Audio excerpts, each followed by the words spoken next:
আসসালামু আলাইকুম everyone. এনিউ notice today YouTube চ্যানেলের পক্ষ থেকে সকলকে জানাচ্ছি শুভেচ্ছা। আশা করি সকলে ভালো আছেন।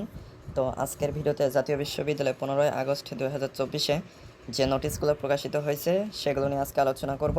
তো অবশ্যই ভিডিওটি না টেনে সম্পূর্ণ ভিডিওটি দেখবেন। মূল ভিডিওটি শুরু করার আগে সবার কাছে ছোট্ট একটা রিকোয়েস্ট, যারা এখনও চ্যানেলটি সাবস্ক্রাইব করেনি তারা অবশ্যই চ্যানেলটি সাবস্ক্রাইব করে আমাদের সাথেই থাকবেন, আর যারা অলরেডি সাবস্ক্রাইব করেছেন তাদেরকে অসংখ্য ধন্যবাদ। তাহলে চলুন মূল ভিডিওটি শুরু করা যাক। তো জাতীয় বিশ্ববিদ্যালয়ে আগস্ট 15, 2024 যে নোটিশগুলো প্রকাশিত হয়েছে তার প্রথমটি হচ্ছে 2023 সালের অনার্স প্রথম বর্ষ পরীক্ষার ফর্ম পূরণের সময় বৃদ্ধি সংক্রান্ত বিজ্ঞপ্তি।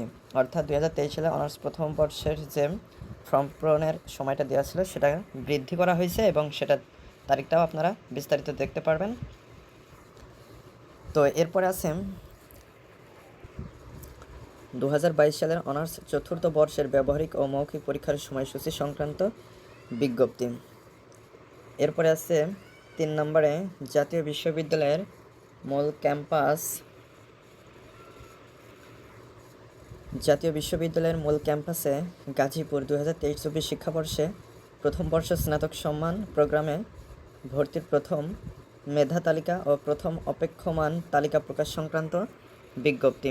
তো এরপরে আগস্ট 1-এর একটা নোটিশ রয়েছে, সেটা হচ্ছে 2023 সালের ক্রীড়া বিজ্ঞানের স্নাতকোত্তর ডিপ্লোমা পরীক্ষার ফলাফল প্রকাশ সংক্রান্ত বিজ্ঞপ্তি।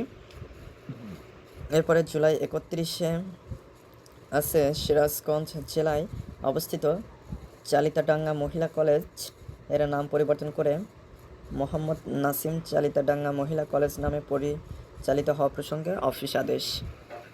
এরপর একটা আছে জুলাই 31, 2024-এর 2023 সালের BSc honours in aeronautical and aviation science and engineering প্রথম বর্ষ প্রথম সেমিস্টার, দ্বিতীয় বর্ষ প্রথম সেমিস্টার, তৃতীয় বর্ষ প্রথম সেমিস্টার এবং চতুর্থ বর্ষ প্রথম সেমিস্টার পরীক্ষার ফলাফল প্রকাশ সংক্রান্ত বিজ্ঞপ্তি। তো এরপরে জুলাই 30, 2024-এর নোটিশগুলো রয়েছে, যেগুলো এর আগের ভিডিওতে আলোচনা করেছি।